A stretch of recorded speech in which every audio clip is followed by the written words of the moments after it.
श्री अरुण शर्मा द्वारा रचित audio book series विवेक आनंदम में आपका स्वागत है। आज हम शुरुआत करेंगे अष्टावक्र गीता। अष्टावक्र ऋषि कहोड़पुत्र थे। एक बार ऋषि कहोड़ कोई धर्म चर्चा कर रहे थे। इसी संदर्भ में उन्होंने कोई मंत्रोच्चारण किया। उनकी पत्नी सुजाता भी वहीं थी और उनके गर्भ में अष्टावक्र थे। अष्टावक्र ने गर्भ में से ही कहा, पिताजी, मंत्रोच्चार में त्रुटि है। पिता को अपने पुत्र पर क्षोभ हुआ। उन्होंने कह दिया, अभी से ही इतनी टेढ़ी बात करता है, वैसा ही हो जा। आर्षि अष्टावक्र का शरीर 8 अंगों से टेढ़ा हो गया। इसीलिए जन्मोपरांत इसका नाम अष्टावक्र पड़ा। अष्टावक्र जन्म से ही सिद्ध थे। अपने नाना आर्षि आरुणि से विद्या प्राप्त कर आत्मवेत्ता हो गए। बालक थे, उन्हें अपने पिता का दर्शन नहीं हुआ था। एक दिन अपनी मां से पूछा, पिताजी कहाँ हैं? पहले तो मां टालती रही। एक दिन बहुत हठ किया तो उनकी मां ने बताया, राजा जनक के यहां गए थे, वापस नहीं आए। अष्टावक्र की आयु उस समय 12 वर्ष की थी। जनक ने घोषणा की थी कि उनके प्रश्नों का जो विद्वान उत्तर दे देगा उसे बड़ा सम्मान और पुरस्कार दिया जाएगा, अन्यथा उसे कारागृह में डाल दिया जाएगा। तुम्हारे पिता के साथ तुम्हारे मामा भी गए थे, वो भी नहीं लौटे। अष्टावक्र की मां आर्षि उद्दालक आरुणि की पुत्री थी और उनके मामा का नाम श्वेतकेतु था।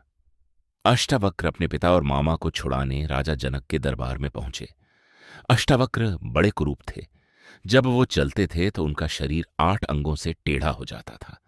वो आत्मज्ञानी होने के साथ योग विद्या में भी पारंगत थे। राजा के महल के द्वार पर द्वारपाल ने उन्हें रोक लिया। पूछने लगा, कहां जाना है, क्या काम है? अष्टावक्र ने कहा, मुझे राजा के प्रश्न का उत्तर देना है। द्वारपाल ने राजा जनक को सूचना दी कि एक ब्राह्मण आए हैं, वो आपके प्रश्न का उत्तर देना चाहते हैं। राजा ने उन्हें भीतर बुलवाया। उनकी कृपता और चाल को देखकर राजा की सभा में बैठे हुए सब विद्वान और सभासद बड़ी जोर से हंसने लगे। अष्टावक्र राजा के सामने आकर खुद भी बड़ी जोर से हंसने लगे। राजा को आश्चर्य हुआ। उनसे पूछा, आप क्यों हंस रहे हैं? अष्टावक्र बोले, मैंने सुना है राजा जनक ज्ञानी हैं और उनकी सभा में उच्च कोटि के विद्वान विराजते हैं, पर यह तो चर्मकारों की सभा है।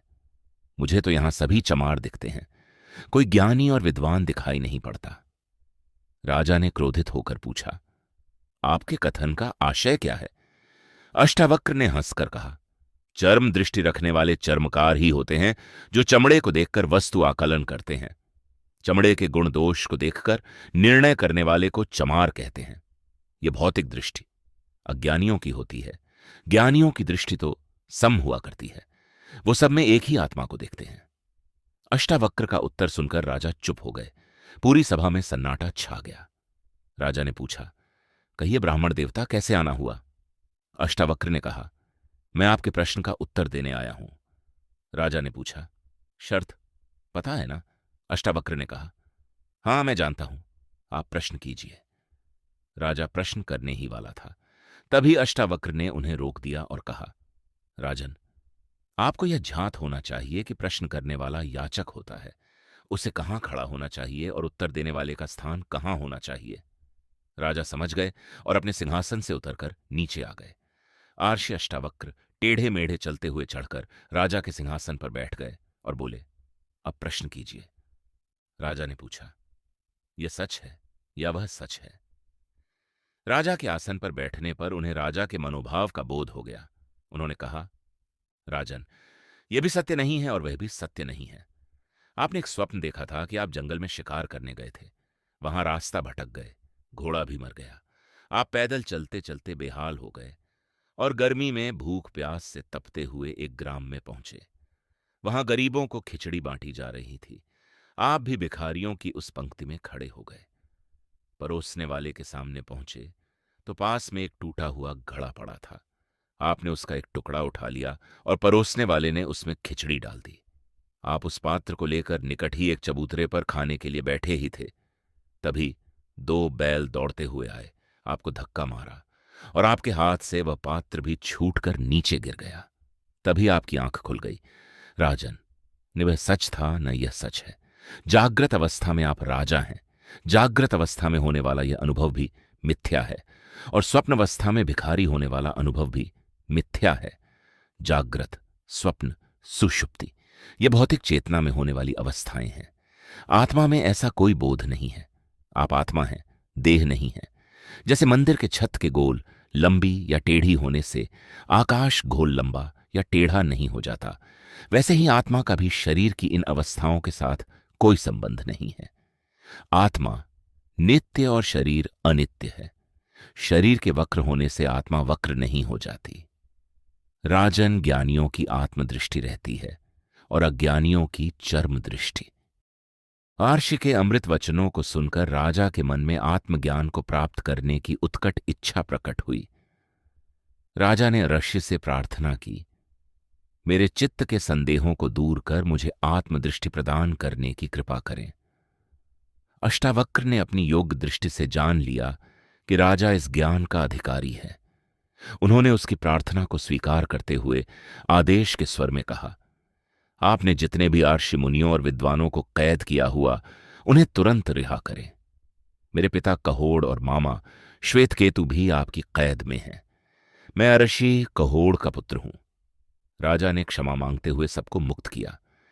अपने महल में एक स्थान निश्चित कर उस पर सिंहासन लगाकर बड़े सत्कार से ऋषि अष्टावक्र को बैठाया, अर्चना की और विनम्रता से चित्त के संदेहों को व्यक्त करने लगा। ऋषि अष्टावक्र के उत्तर द्वारा राजा के सकल संदेह और संशय दूर हुए और राजा जनक आत्मज्ञान को प्राप्त हुए। इसी प्रकरण में एक कथा और भी आती है। राजपुरोहित बंदी के साथ शास्त्रार्थ में जो हार जाएगा उसे जल में डुबा दिया जाएगा। जो जीत जाएगा उसे स्वर्ण मंडित सींगों वाली 1000 गाय दी जाएगी। अष्टावक्र के पालन के लिए आर्षि कहोड़ को धन की आवश्यकता थी। इसीलिए सुजाता ने अर्षि कहोड़ को शास्त्रार्थ के लिए भेजा था, परंतु उन्हें हार कर जल में डूबना पड़ा। अष्टावक्र ने शास्त्रार्थ में बंदी को हरा दिया। बंदी को डुबाने लगे तो उसने बताया कि वह डूब नहीं सकता, क्योंकि वरुण का पुत्र है। यज्ञ के लिए उनके पिता वरुण ने ऋषियों को बुलाया था। अब यज्ञ पूरा हो गया है। आर्षि नदी किनारे वापस आ गए हैं। अष्टावक्र नदी किनारे गए तो वहां पिता, मामा और अन्य सभी अऋषि जिन्हें डुबोया गया था, वो सब वहां मिल गए। कहोड़ ने माना कि उनका पुत्र उनसे श्रेष्ठ है। उस नदी में स्नान कर अष्टावक्र के अंग ठीक हो गए और सुंदर युवक बन गए।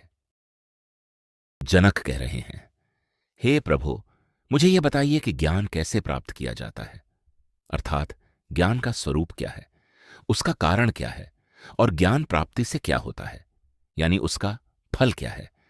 वैसे ही मुक्ति किसको कहते हैं, वह कैसे प्राप्त होती है, बंधन का कारण क्या है और मुक्ति का फल क्या है, मुक्त होने पर क्या होता है। और तीसरा प्रश्न कि वैराग्य कैसे प्राप्त होता है, यानी राग मुक्त कैसे हुआ जाता है, राग का कारण क्या है और वैराग्य का फल क्या है, यानी वैराग्य हो जाने पर क्या होता है। इन प्रश्नों से अष्टावक्र को जनक की मुमुक्षुता भासित होती है। वो समझ जाते हैं कि राजा अध्यात्म विद्या का पूर्ण अधिकारी है। राजा के चित्त में न तो स्वर्गाधिक सुखों की कामना है, न सांसारिक भोगों की ही इच्छा है। राजा ने जिज्ञासुओं की तरह विनम्रता से मेरा आदर सत्कार कर जिज्ञासा व्यक्त की है, प्रश्न रखे हैं और विनयपूर्वक प्रभो कह के समाधान की प्रार्थना की है। यह शिष्य की प्राथमिक योग्यता है। इसके बिना शिष्य अध्यात्म विद्या का अधिकारी ही नहीं बनता। राजा ऋषि से यज्ञादि का अनुष्ठान कर अपने ऐश्वर्य के साधन मांग सकता था, सिद्ध, सुख, आयु, कुछ भी मांग सकता था, परंतु उसने इन सबसे मुक्त होने का उपाय क्या है, यह पूछा है। गीता में भगवान ने भी शिष्य की योग्यता या शिष्य होने के लक्षण बताए हैं। शिष्य क्या प्राप्त करना चाहता है और प्राप्त करने का तरीका या विधि क्या है। चौथे अध्याय के 33 या 34वें श्लोक में कह दिया है, हे परंतप, द्रव्य यज्ञ से ज्ञान यज्ञ श्रेष्ठ है। सर्वकर्म अखिलम पार्थ ज्ञाने परिसमाप्यते, अर्थात आत्मज्ञान का जिज्ञासु ही ज्ञान यज्ञ का अधिकारी है। यज्ञ में संशयों का हवन होता है और ज्ञान की प्राप्ति होती है। दंडवत प्रणाम करके सेवा और विनयपूर्वक तत्वदर्शी ज्ञानी से प्रश्न पूछो, तब वो प्रसन्न होकर उपदेश देंगे, और उस ज्ञानोपदेश से तत्व ज्ञान प्राप्त कर क्या होगा? मोह से मुक्त हो जाओगे, तब आत्मज्ञान में मम पर का भेद मिटेगा और समदृष्टि में सब जीव आत्मा में एक से आत्मवत दिखेंगे। गीता में अध्याय 3 के 20वें श्लोक में जनक ने भी ऐसे ही सिद्ध पाई, यह स्पष्ट कहा गया है। महर्षि कहते हैं, हे तात, यदि चित्त में मुक्ति की इच्छा उठी है और मुक्त होना चाहते हो तो इंद्रिय विषयों शब्द, स्पर्श, रूप, रसगंध की आसक्ति त्यागो। इंद्रियां भोगों की अभ्यस्त हो गई तो इंद्रियों की सेवा में ही जीवन बीत जाएगा। इंद्रिय भोगों से रोग उत्पन्न होंगे और शारीरिक कष्टों को भोगते हुए जीवन व्यर्थ ही बीत जाएगा। इंद्रियों के विषयों में आसक्ति न रहे। जीवन यापन के लिए इनका पालन भर करो। इन्हें विषय लोलुप मत होने दो, नहीं तो इन्हें इनके भोग न मिलने पर ये तुम्हें व्याकुल कर देंगी। संसार में जो मूढ़ बुद्धि वाले हैं वो इस कथन का गलत अर्थ निकाल लेते हैं और नग्न रहकर मांगकर खाने वालों को वैराग्यवान और त्यागी मान लेते हैं। उनसे कान फूंकवा कर मुक्ति की गलत धारणा बना लेते हैं। यदि नग्न रहने से मुक्ति मिलती तो सब पशु मुक्त हो गए होते। यह धारणा शास्त्र विरुद्ध है। सत्वगुण का कार्य विवेक और ज्ञान है। मिथ्यावेश धरना अज्ञान का लक्षण है। गर्मी सर्दी में नाहक कष्ट पाना, बरसात में मच्छरों से कटवाना, अपने आप को कष्ट देना, इसे गीता में तामसी तप कहा है।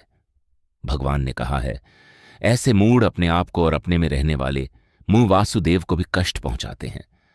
विषयों से उदासीन रहना और हठपूर्वक कष्ट पाने में अंतर है। आत्म साक्षात्कार होने पर शरीर इंद्रिय आदि का अध्यस्त नहीं रहता, स्वतः त्याग हो जाता है। मदिरा पीकर होश खोने से भी शरीर आदि की खबर नहीं रहती। इसे समाधि वाली स्थिति नहीं कह सकते। आर्षि कहते हैं, क्षमा आर्जव, दया, तोष, तुष्टता, सत्य को पीयूषवत ग्रहण कर भज। क्षमा, दूसरों के अपराध पर ध्यान न देना, अपने अपराधों को भी क्षमा करना। चित्त में ग्लानि भरकर हीन भावना से ग्रस्त न होना। आर्जव, सरल रहना, स्वयं के सरल व्यक्तित्व को क्लिष्ट और क्लिष्ट करके विषम स्थिति में न फंसना। बौद्धिक एवं मानसिक शांति सरल होने से ही संभव है। सादा जीवन, उच्च विचार। जीवन सादा सरल होगा तभी उच्च विचारों का अवकाश मिलेगा, नहीं तो नए नए शौक पालकर उन्हें पूरा करने में ही जीवन बीत जाएगा। दया धर्म का मूल्य है, मानव का सबसे सुंदर आभूषण है। किसी के भी कष्ट को देखकर हृदय का भर आना संवेदनापूर्ण मानसिक स्थिति दया भाव है, और उनके कष्ट को दूर करने का प्रयास दया करना है। तोष हर हाल में तुष्ट रहना, संतोष को सबसे बड़ा धन कहा गया है। जो कुछ है वह पर्याप्त है, उसमें संतुष्ट रहना, अनावश्यक कामनाएं न पालना। सर्वारंभ परित्यागी तुष्ट होने का लक्षण है। इसका अर्थ अपने स्वभावज कर्म का त्याग नहीं है। सत्य, मिथ्याचार से बचना, मन वचन कर्म से सत्य का आचरण जैसे हैं वैसा दिखाना, आडंबर से बचना, अभिनय करके जगत में अपना मिथ्या रूप न दिखाना, अपने सत्य स्वरूप को ढंककर झूठा वेश न धारण करना, भीतर बाहर एक सा रहना, इन्हें पीयूषवत जानकर इन्हें ग्रहण करना तथा इसका अभ्यास और सेवन करना। देह आदि में आत्मा का अध्यास यानी देह को ही आत्मा मानना अज्ञान है। अज्ञान की निवृत्ति आत्मज्ञान से होती है। आर्षि कहते हैं, तुम आधार हो, तुम्हारे बिना देहादि का कोई अस्तित्व नहीं है। भौतिक शरीर पंचभूतों से बना है। इन पंचभूतों में से तुम कोई नहीं हो, न पृथ्वी, न जल, न अग्नि, न वायु और न आकाश। तुम इन सब के साक्षी हो। इन्हें अपने से पृथक देखो। शरीर कुमार, युवा एवं वृद्धावस्थाओं में बदलता रहता है। क्षण क्षण क्षय हो रहा है। तुम नहीं बदलते, तुम इन अवस्थाओं के साक्षी हो। दृश्य से दृष्टा पृथक होता है। जैसे जगत के अन्य पदार्थ हैं वैसे ही यह शरीर भी। तुम पंचभूतों से निर्मित शरीर से, इंद्रिय और विषय से न्यारे हो। इन सब के साक्षी चैतन्य रूप आत्मा हो। इस ज्ञान को धारण करो। स्वयं को देहादि मानना अज्ञान है। इसी अविद्या या अज्ञान के कारण तुम योनियों में भ्रमण करते हो। देहात्म अज्ञान ही तुम में ज्ञान बनकर बैठा है। इसी झूठे ज्ञान के कारण तुम्हें देहादि अपना स्वरूप भासते हैं। तुम इन्हें दृश्य रूप में देखकर स्वयं का इनसे पृथक अनुभव करो और अपने चित्त स्वरूप आत्मा में स्थित हो। वो तुम्हें छोड़कर जगत में अन्य कुछ भी चेतन नहीं है। यदि देह भाव को पृथक करके चैतन्य आत्मा में विश्राम से तिष्ठ हो तो तत्काल अभी ही सुखी, शांत और सब बंधनों से मुक्त हो जाओगे। महर्षि कहते हैं, हे राजन, सम्यक विचार करके देह को अपने से अलग करके चित्त को स्थिर करो। स्थिर चित्त तुम्हें आत्मा के अनुभव में ले जाएगा। जड़ और चेतन को अलग देखोगे तो अनात्म तत्वों से अध्यस हटेगा और आत्मा का अनुभव होगा। अज्ञान और भय से उत्पन्न चित्त की विचलनकारी वृत्तियां शांत हो जाएं, चित्त विश्राम की स्थिति में आ जाए तो उस देहातीत अनुभव में अक्षय सुख का अनुभव होगा, जो अकारण और अहेतुक है। इस अंत सुख में देहादि समस्त बंधनों से परे जो मुक्ति की प्रतीति है, वही आत्मा की स्थिति है। मोक्ष या मुक्ति क्रिया सापेक्ष नहीं है जिसे कुछ करके पाया जाए। यह तो विवेक द्वारा अनात्म तत्वों से मुक्त होकर अपने स्वरूप में आना मात्र है। गीता कहती है, अज्ञान से उत्पन्न इस अश्वत्थ के मूल को ज्ञान की कृपाण से काटकर मुक्त हो जाओ। देह के संग रहते हुए जो यह अध्यास हो गया है कि मैं देह हूं, इस असंग शस्त्र यानी ज्ञान के द्वारा अपनी असंग स्थिति का बोध कर इस भ्रम से दूर होवो। दृढ़चित होकर इस देह संग या संबंध का विच्छेद करो। तत्काल आत्मानुभव हो जाएगा, कोई बंधन शेष नहीं रहेगा। उस पद को प्राप्त हो जाओगे जहां जाकर जन्म मृत्यु के चक्र में लौटकर नहीं आना पड़ता। मोक्ष कोई स्थान विशेष नहीं, संग या बंधन से मुक्ति है। जड़ देह का संग करके चेतना संकुचित दायरे से बाहर नहीं निकल पाती और आत्मा के अनंत आत्म स्वरूप से वंचित रह जाती है। मिथ्या अहम आत्मा पर आरोपित होकर शुद्ध बोध को ढक लेता है और चेतन जीव जड़ वस्तुओं में आसक्त होकर कर्म भोग के बंधन में जन्म मृत्यु के चक्र में आवागमन के अधीन योनियों में भ्रमण करता है। आत्मज्ञानी असंग, अकर्ता, अभोक्ता, साक्षी स्वप्रकाश में अपने ज्योतिर्मय स्वरूप का बोध करता है। देह का अध्यस और देह जनित संबंधों से मुक्त होना ही मोक्ष है। अंतःकरण में संबंध बसते हैं। अंतःकरण आंतरिक साधन है जिनके द्वारा देह से संबंध स्थापित होता है और विदेह मुक्ति भी इनके द्वारा ही होती है। मन एवं मनुष्याणाम कारणों बंध मोक्षया। मानना, जानना, पहचानना सब मन से ही होता है। तुम न विप्र आदि वर्ण की उपाधि वाले हो, न ब्रह्मचर्य आदि आश्रमी, न अक्ष, कर्ण, जिह्वा, नासिका, त्वचा आदि इंद्रियों के विषय हो। तुम असंग निराकार विश्व साक्षी हो, ऐसा बोध करके सुखी हो। आत्मा निरुपाधिक है, अरूप और अनुपमेय है, अतुलनीय है। इस श्लोक में निराकार विश्व साक्षी कह के संबोधित किया गया है। तीसरे श्लोक में पंचभूतों का साक्षी भाव है। इस श्लोक में विश्व साक्षी कह रहे हैं। विश्व को शब्द ब्रह्म का विस्तार कहा गया है, जो वेदों का विषय है। गीता में भगवान कहते हैं, जिज्ञासु अपि योगस्य शब्द ब्रह्म अतिवर्तते। वैदिक विधान प्रकृति के अनुकूल लौकिक नियम में रहकर स्वर्गादि लोकों में जाना या यहां रहकर कामना पूर्ति और ऐश्वर्य भोग आदि से संबंधित है। वर्णाश्रम व्यवस्था संसार से संबंधित है, परंतु आत्मा असंग है। वह किसी नियम में नहीं बंधता है। वह सर्वव्यापी अलौकिक सत्ता है जहां अन्य कोई नहीं है। वहां शब्द भी नहीं है, न कोई सृष्टि है। वह निराकार विश्वव्यापी निःशब्द सत्ता है। अर्षि कहते हैं, राजन, देह साकार है, तुम निराकार। इस देह में जीवन स्वरूप हो। देह छूटने पर भी तुम्हारा लोप नहीं होता। आत्मा भव के अतीत है, सर्वव्यापी होते हुए भी निर्लिप्त और असंग है। सुख दुख आदि द्वंद्व से परे सच्चिदानंद स्वरूप है। तुम वही हो यह जानकर सदा सुखी होकर आत्मानंद में रमो। हे विभो सर्वव्यापक आत्मा, धर्म अधर्म सुख दुख आदि द्वंद्वों का संबंध मन से है, मुझसे नहीं। मैं निर्द्वंद्व न करता हूं न भोगता, सर्वदा मुक्त हूं। सर्वदा यानी हर काल में, निर्द्वंद्व यानी द्वैत मुक्त। मैं मन नहीं हूं, मन का साक्षी आत्मा हूं। सुख दुख करता भोक्ता आदि मन के धर्म है, मेरे नहीं। ये सब मन के बंधन है, मेरे नहीं। मुझे कुछ नहीं बांधता, मैं सर्वदा मुक्त हूं। इस बोध में कहीं भी बंध नहीं है। तुम्हारा कोई दृष्टा नहीं, तुम एक ही सबके दृष्टा हो। आत्मा सर्वभूतों में रहकर सबका दृष्टा है। आत्मा से अन्य कोई नहीं है, तो आत्मा को देखने वाला कोई अन्य दृष्टा कैसे हो सकता है? हम स्वयं ही देह इंद्रिय मन आदि के दृष्टा हैं। कर्म करते हुए कर्मों के दृष्टा भी हम स्वयं हैं। और कर्म करने वाले कर्ता के दृष्टा भी हम स्वयं हैं। मैंने ये अच्छा किया, ये अच्छा नहीं किया, इस करने वाले कर्ता को और उससे होने वाले कर्मों को देखने वाले हम स्वयं ही तो हैं। उपनिषद में इसका दृष्टांत एक वृक्ष पर बैठी हुई दो सुपर्णा से दिया गया है।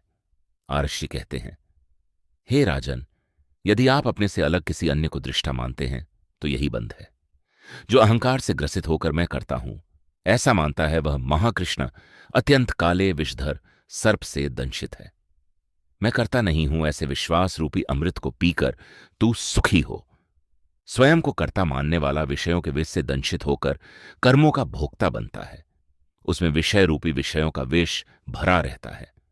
कर्ता बनकर कर्म करने वाला भोगों की आशा रखता है और कर्म फल में आसक्त रहता है। इस विष से डंसा हुआ कभी शांति नहीं पाता। मैं करता नहीं हूं, प्रकृति कार्य करती है। मैं अकर्ता हूं ऐसा विश्वास अमृत सम है, जिसको पीकर दुखों और भोगों से मुक्ति मिलती है और जीव अक्षय सुख को प्राप्त होता है। मैं अद्वैत विशुद्ध बोध स्वरूप हूं। ऐसी निश्चय रूपी अग्नि से अज्ञान के गहन वन को जलाकर तुम शोक मुक्त होकर सुखी होवो। द्वैत में भेद होता है, भेद में मम पर का भाव उठता है। स्वयं की दूसरों से पृथक अन्य सत्ता निर्मित होती है। विशुद्ध अमृत अद्वैत तत्व में द्वैत दोष भर जाता है और अविद्या के प्रभाव में पृथक अहम जन्मता है, जो जन्म मृत्यु और मोह से ग्रसित होकर कर्म करता है और कर्म भोग के चक्र में योनियों में भ्रमण करता है। इसलिए विशुद्ध आत्मबोध में निश्चयपूर्वक स्थित होवो। मेरा होना आनंदमय है। होने में आनंद है और मिट जाने के भय में शोक है। अष्टावक्र कहते हैं, तुम मिटने वाली वस्तु नहीं हो, तुम अक्षर है। जगत और देह क्षर है। जैसे अज्ञान के अंधेरे में रस्सी सर्प भासित होती है, वैसे ही अज्ञान में कल्पित यह जड़ विश्व जीवंत और सत्य भासित होता है। ज्ञान होने पर रस्सी रस्सी दिखती है तो भय समाप्त हो जाता है। वैसे ही आत्मबोध होने पर जगत के मिथ्यात्व का बोध हो जाता है और उस बोध में आत्मा का परम आनंद स्वयं में उतर आता है। इस बोध को प्राप्त कर तुम विश्व में निर्भय और मुक्त होकर विचरो। यह ऐसा ही अनुभव है जैसे जागने पर भयावह स्वप्न मिथ्या भासित हो जाता है तो भय से मुक्त हो जाते हैं। संसार में यह किंवदंती सत्य है कि जैसी मति वैसी गति। यदि मति में मुक्ति का भाव दृढ़ है तो मुक्त हो, यदि मति में बद्ध होने का भाव दृढ़ है तो बद्ध हो। मति संसार में बंधी है तो बंधन है और मति आत्मा में स्थित है तो मुक्ति है। यथा भाव तथा दृष्टि, यथा दृष्टि तथा सृष्टि। मनुष्य का एक शारीरिक व्यक्तित्व होता है, दूसरा मानसिक, तीसरा बौद्धिक। जब जन्मता है तो तमस में शरीर का भाव मुख्य रहता है। उसके बाद माता पिता और जगत से रागात्मक संबंध जुड़ता है। यहां मन रजस में ले जाता है। उसके बाद मनुष्य विविध विचार करता है। भौतिक जन्म के पश्चात वैचारिक जन्म होता है। यहां वह द्विज यानी दोबारा जन्मता है। मनुष्य विचार के अतिरिक्त और क्या है? विचारों से बना हुआ एक व्यक्तित्व ही तो मनुष्य है। मत में आत्मविचार दृढ़ हो जाए तो मुक्त, अहंकार में सांसारिक विचार और आसक्ति दृढ़ हो जाए तो बद्ध। आत्मा साक्षी है, पूर्ण है, एक है, मुक्त है, चित्त स्वरूप है, अक्रिय, असंग, निस्पृह और शांत है। भ्रम में जीव संसारवान हो जाता है। संसारवान होकर भ्रम में भ्रमण होता है। आत्मवान होकर सत्यबोध में रमण। सारा मामला शांत चित्त और अशांत चित्त का है। चित्त शांति में स्थित है तो साक्षी, पूर्ण, अद्वैत, मुक्त चित्त स्वरूप, अक्रिय, असंग और निस्पृह की अवस्था की संभावना है।